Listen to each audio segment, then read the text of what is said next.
জয় কৃষ্ণ কালী মায়ের জয়, জয় কৃষ্ণ কালী মায়ের জয়, জয় কৃষ্ণ কালী মায়ের জয়। মায়ের মহামন্ত্র এই জয় কৃষ্ণ কালী মায়ের জয়। এর থেকে বড় মন্ত্র আর কিছু নেই। আপনারা এই মন্ত্রটাকে মনের মধ্যে ঢুকিয়ে নেবেন, হৃদয়ে ঢুকিয়ে এই মন্ত্রটা জপ করবেন। শুতে বসতে, কাজ করতে, ঘুরতে, হাঁটতে, চলতে ফিরতে মানুষের বিপদের কোনো টাইম থাকে না, কিন্তু এই মন্ত্র যদি আপনার কাছে থাকে তো যে কোনো বিপদ মা মুক্তি করতে পারে। সকল বাড়ির পরিবারকে নিয়ে ভালোভাবে থাকবেন, মায়ের ওপরে ভরসা করবেন, মায়ের ওপরে আশা করবেন। মা হাওড়ার মধ্যে এসেছে, নিশ্চয় মা সেটা কিছু ভালো বুঝেছে, তাই মা হাওড়াতে এসেছে ভক্তদের সেবা করার জন্য। আর আমি যে মাকে পেয়ে ঘরে পুজো করব, এটা আমার কোনো দিন ভাবনাই ছিল না। কেন কি আমার ডাঁসিতে আমার ষষ্ঠীতলা মা একটা মন্দিরে বসে আছেন, সেই মা ছাড়া কেউ বাড়িতে কালী পুজো করতে পারে না। কখনো যদি সেই পুজো কেউ মানসিক করে তাহলে ওই মাকে মানসিক করতে হয়, সেই মাকে তুলে এনে পুজো করে আবার সব সমেত মায়ের আবার মন্দিরে বসিয়ে দিয়ে আসতে হয়। আমার এই ডাঁসিতে এটাই আদেশ মায়ের। কিন্তু আজকে এই ডাঁসিতে বসে আমি যে এই কালী পুজো করছি, এটা কোনো ছোট কথা নয়। এটা যদি কেউ ভাবে যে আমি ভণ্ডামি করছি তো কি বলবো, সেটা আমি কিছু বলবো না, সেটা মাই বুঝিয়ে দেবে। কেন কি এখানে ভণ্ডামি করার জায়গা নেই। এটা এমনই জায়গা, যে কেউ এসেছে, যত ভক্তরা এসেছে সবার কাছে গল্প শুনেছে, সেগুলো পাড়ার লোকেই বলেছে যে ডাঁসিতে কোনো দিন কেউ কালী পুজো করতে পারে না। ঘট পুজো বলুন, পট পুজো বলুন, যে কোনো কালী পুজো যেরকম করে হোক, একমাত্র যদি কোনো কারোর বিপদ হয় বড়, তবে সেই ষষ্ঠীতলার মাকে মানসিক করে তবে সেই মাকে তুলে এনে পুজো করে আবার মাকে দিয়ে আসতে হয়। এটাই আমাদের ডাঁসির ষষ্ঠীতলার মায়ের আদেশ। তাই কালী পুজো বাড়ি বাড়ি কেউ করতে পারে না।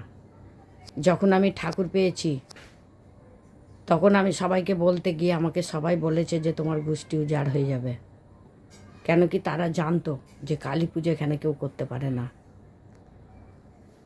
তো সেই কথা বলার পরে আমি মাকে এসে ঘরে মাকে স্মরণ করে, তখন কোনো ফটোও নেই আমার ঘরে, আমি তখন কোনো মন্দিরেও যাইনি, কোথাও কৃষ্ণকালী মায়ের মন্দিরেও যাইনি। তো যখন মা আমাকে স্বপ্ন দিয়েছে, আমি তখন মাকে ঘরে স্মরণ করে বলছি, মা তুমি তো নিজে থেকে আসছো, বলো তোমাকে তো আমি জোর করিনি এবং তোমাকে আমি ডাকিনি। তোমাকে কি আমি জোর করেছি বলো না, তোমাকে আমি ডেকেছি, তুমি তো নিজে থেকেই আসছো, তাহলে আমাকে এত লোক দিয়ে এত কথা শোনাচ্ছ কেন? মা কিন্তু আমাকে এটা জানিয়ে দিয়েছিল যে কে কি বলছে তোর শুনে লাভ নেই, যেটা করছিস সেটা কর। তার আগে বামন আমাকে পরীক্ষা করেছিল আমি ঠাকুর পেয়েছি কি না। সেই পরীক্ষা থেকে পাস হওয়ার পরে বামন বলে গেছে আপনার কিছু হবে না, আপনি মাকে পেয়েছেন, আমরা বিশ্বাস করেছি, আপনি পুজো করুন। তাও আমি পাড়ায় সবাইকে বলতে গেছি, তখন এই কথাটা আমাকে লোকে বলেছে তোমার গোষ্ঠী উজাড় হয়ে যাবে। আজকে মাকে নিয়ে বসে 2.5 বছর হয়ে যাচ্ছে, এই কালী পুজো করছি ডাঁসিতে। এই কালী পুজো ডাঁসিতে আমি করছি, এই মায়ের ঘট বসিয়ে, মায়ের যেটা আদেশ পেয়েছি আমি সেটাই বসিয়েছি। মা আমার ঘরে প্রতিষ্ঠা হতে চেয়েছে, আমি তাই মাকে প্রতিষ্ঠা করেছি। আমি কোনো কাউরির জমিতেও বসাইনি, আর কাউরির বাড়িতেও আমি রাখতে চাইনি। আমার যেরকম জায়গা আছে, যে ঘরে মা প্রতিষ্ঠা হতে চেয়েছে আমি সেখানেই মাকে বসিয়েছি। আর যেরকমভাবে পাই আমি মাকে সেরকমভাবেই রাখি, আমার ক্ষমতা অনুযায়ী। যেরকম ভক্তরা আসে, যেরকম নিয়ে আসে, কখনো নিয়ে আসে না। যেরকম আমার ক্ষমতা হয় আমি সেরকম মায়ের করি সব কিছুই। কিন্তু ভক্তরা আসে, আমি একা থাকি বলে ভিডিওটা করতে পারি না। আমি একটা মায়ের উপরে আশা করি, মা যাকে ভালো করার হবে মা নিজেই ডেকে আনবে। আমি এটাই সবসময় ভাবি, মা যখন আমার ঘরে নিজে থেকে এসেছে, আমি এই বিশ্বাসটা মায়ের উপরে করি যে মা যার সেবা করার হবে, যাকে মা সেবা করবে, মা ঠিক খবর দিয়ে দেবে। আর সেইভাবেই লোক বাড়িতে আসে। আমি ভিডিওর কোনো চিন্তা করি না যে লোক এলেই আমাকে ভালো হচ্ছে ভিডিও করতে হবে। তো সেই জন্য হয়তো এক একজন কমেন্ট করছে যে আপনি কি করে মাকে পেলেন। সে মাকে পেলেন কি করে বলতে গেলে সে অনেক বড় ভিডিও হবে, অনেক ঘটনা আছে, অনেক গল্প আছে। একটা বছর বিছানায় পড়েছিলাম আমার পায়ে একজিমা হয়ে, নখ কাটতে গিয়ে সেপটিক হয়ে গেছিলো। অনেক ডাক্তার করেছি, অনেক চেষ্টা করেছি, ওষুধ খেয়েছি, ভালো হয়নি।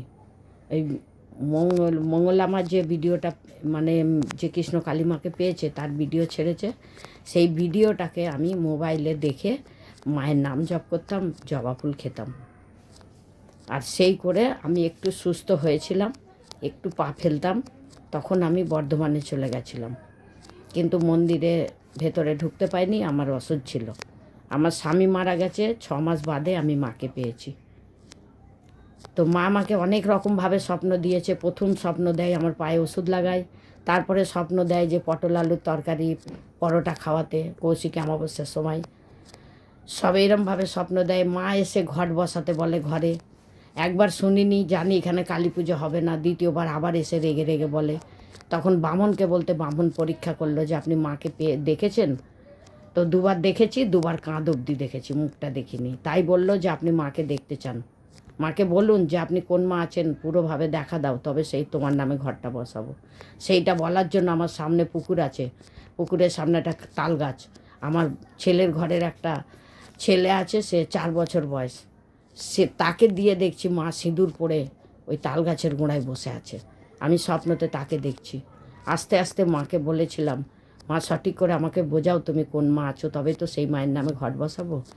তাই প্রথম গালে 2টো আর কপালে সিঁদুর মেখে বসে আছে, সেটা আমার নাতি আমি দেখতে পাচ্ছি।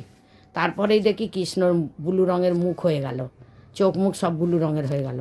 তারপরে আস্তে আস্তে দেখছি পুরো মাথার মোটক হয়ে গেল।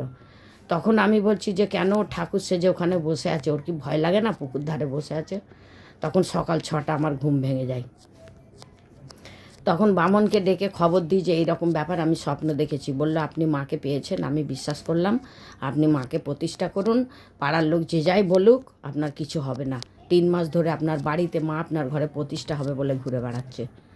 এমনকি মা আসার 2 মাস আগে আমার রেল লাইনের ধারে মানে মনে হচ্ছে 2-3 হাজার জবা ফুল পড়ে।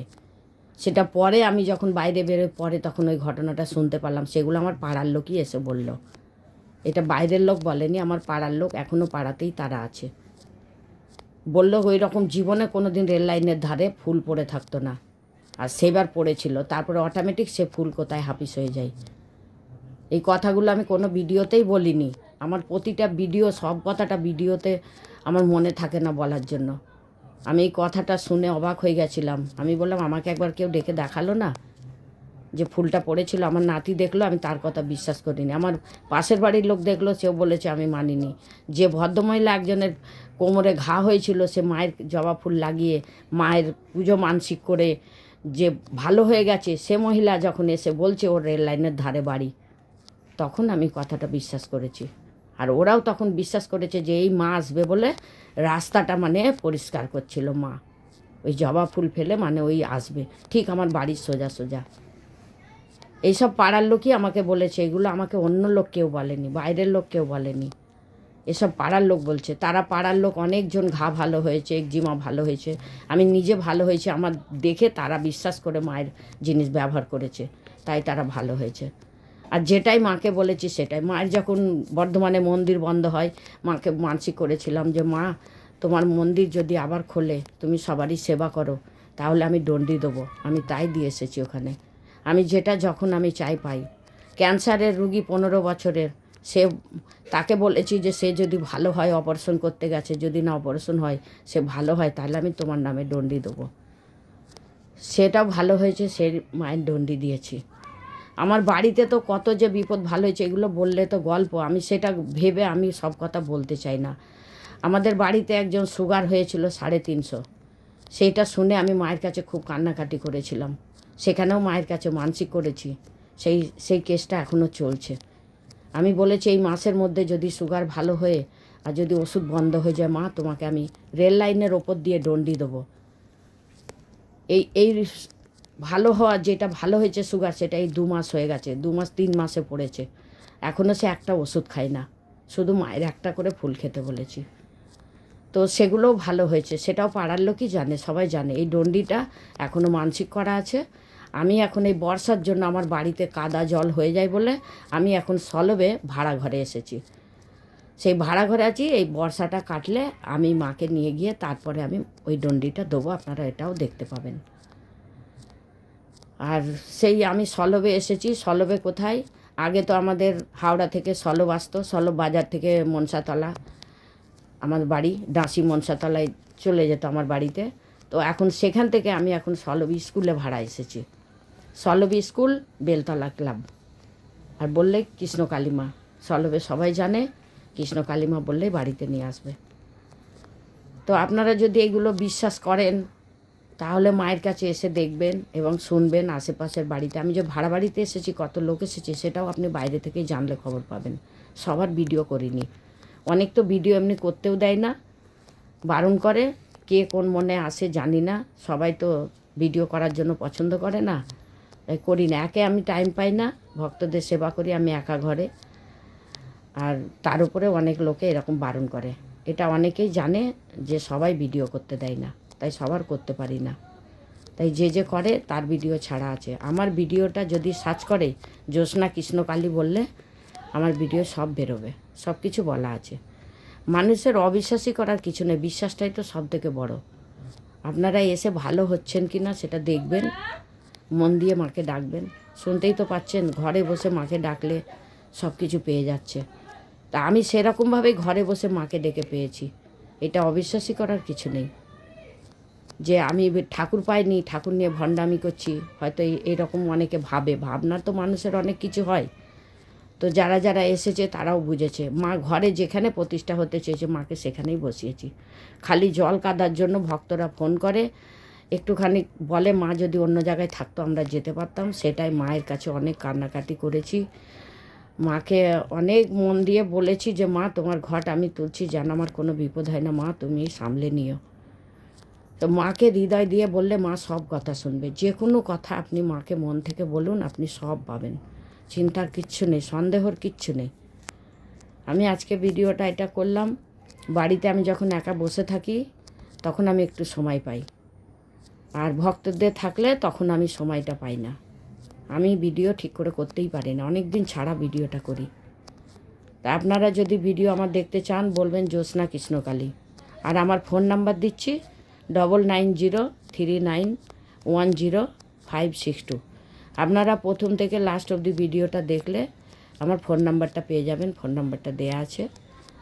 আর মায়ের কাছে আসতে গেলে আমাদের কোনো চাহিদা নেই। অন্যান্য জায়গায় যাবেন যে 10,000 20,000 যেমন বলে বসে, আমাদের কাছে ওসব কোনো গল্প নেই। মাকে কি দেবেন, মাকে কি না দেবেন সব কিছু আপনার ব্যক্তিগত ব্যাপার। আমি কোনো দিন কাউরির কাছে 1 টাকা চাই না। যেটুকু আমার কাছে থাকে, এই যে মাকে ভক্তরা শাড়ি দেয় এবং আমি কিনে দিই, যে কিছু থাকে আমি সেরকম দেখি তাদের হাতে আমি তুলে দিই। কেন কি মা নিয়ে আসে, মাই দেবে, আবার মাই আনবে, এইটুকুই আমি আশা করি। আমি ভিডিও শেষ করছি। আপনারা ভালো থাকবেন, সাবধানে থাকবেন, সকলকে নিয়ে সুস্থই থাকবেন। আর অবিশ্বাসী করবেন না, ঘরে বসেও মাকে ডাকবেন। যদি মন হয় ঘরে বসে ডাকলে তখন মায়ের আশা পূর্ণ করবেন। যদি মা আপনার আশা পূর্ণ করে নিশ্চয়ই পূর্ণ করবেন। আর সবসময় এটা মনে করলে হয় না যে মা দিলেই মায়ের কাছে যাই। ঠাকুরের কাছে যাওয়ার জন্য মনটাই চাই, মনের ভক্তিটা চাই। ঠাকুরের কাছে গেলে আশা করি কিছুই আপনাকে মানে নিরাশ করবেন না মা। আজকে আপনার ভালো হয়নি, কালকে হবে। আর বিপদ তো মানুষের কখন আসে কেউ বলে আসে না। তাই মাকে আপনারা বিশ্বাস করবেন, সব থেকে বড় কথা হচ্ছে বিশ্বাস করবেন। একটা মাটি তুলে যদি বিশ্বাস করে কিছু খান, কোনো কিছু মানসিক করে, সেটাতেই ভালো হবেন। ঠাকুর কেউ খারাপ নয়, সব ঠাকুর ভালো। যেখানে যে ঠাকুর আছে, ঠাকুর কোনো দিন ভুল করে না, ক্ষতি করে না। ঠাকুরকে আছে বিশ্বাস করতে, অনেকে বিশ্বাস করে না, ঠাকুর মানতে চায় না, মরলে ঠাকুরের কাছেই যেতে হবে। যে বিশ্বাস করে না তাকে একটা মানুষ বলা যায়? যে ঠাকুরকে বিশ্বাস করে না তাহলে মানুষকে কি বিশ্বাস করবে? সে একটা মানুষ, তাকে এরকম মনে হয়। মানুষ হলে কি আবার ঠাকুরকে বিশ্বাস করবে না? যে মরলে যার কাছে আমরা যাব, যে বিপদ থেকে রক্ষা করবে। যখন আমরা হাল পুরো ছেড়ে দিই তখন তো বলি ঠাকুর আমাকে বাঁচাও, মা আমাকে বাঁচাও, বাবা আমাকে বাঁচাও, তখন তো বলি। আগে থেকে কেন বলি না? আগে থেকে বললে সেই বিপদটা আমাদের আসে না। জয় কৃষ্ণ কালী মায়ের জয়, জয় কৃষ্ণ কালী মায়ের জয়। ভালো থাকবেন আপনারা, সাবধানে থাকবেন, সুস্থ থাকবেন। যে যেটা মনে ভাবছেন ভাবুন। কাউরির সন্দেহ থাকলে আমার পাড়ায় এসে জিজ্ঞেস করবেন যে কত বড় বিখ্যাত কথা যে আমি এখানে কালী পুজো করছি বাড়িতে রেখে। আজকে এই বর্ষাকালটা ভাড়া ঘরে আছি, তারপরে মায়ের ওখানে খুব বড় একজন মানসিক করেছে, সেখানে পুজো হবে, সেই ভিডিও আপনাদের ছেড়ে দেবো কালী পুজোর সময়। আমি এখানে ভাড়া ঘর বলে এখানে এসেছিল, আমি এখানে ভাড়া ঘরে মানে ঠিক হবে না। ভাড়া ঘরে থাকি, অনেক কিছু চারদিক থেকে অবজেকশন আসে, এই কাঁসর বাজবে না, এই ঘন্টা বাজবে না, এই বেশি জোরে মাইক বাজবে না, এসব অনেক ব্যাপার থাকে। সেই জন্য এখানে বেশি বড় মানসিকগুলো এখানে করি না, আমার বাড়িতে গিয়েই তখন হবে। আপনারা ভালো থাকবেন, সাবধানে থাকবেন, সুস্থ থাকবেন। কৌশিকী অমাবস্যা আসছে, আপনাদের চিন্তা নেই, মাকে ভক্তি করবেন। জয় কৃষ্ণ কালী মায়ের জয়, জয় কৃষ্ণ কালী মায়ের জয়, জয় কৃষ্ণ কালী মায়ের। সকলে ভালো থাকবেন।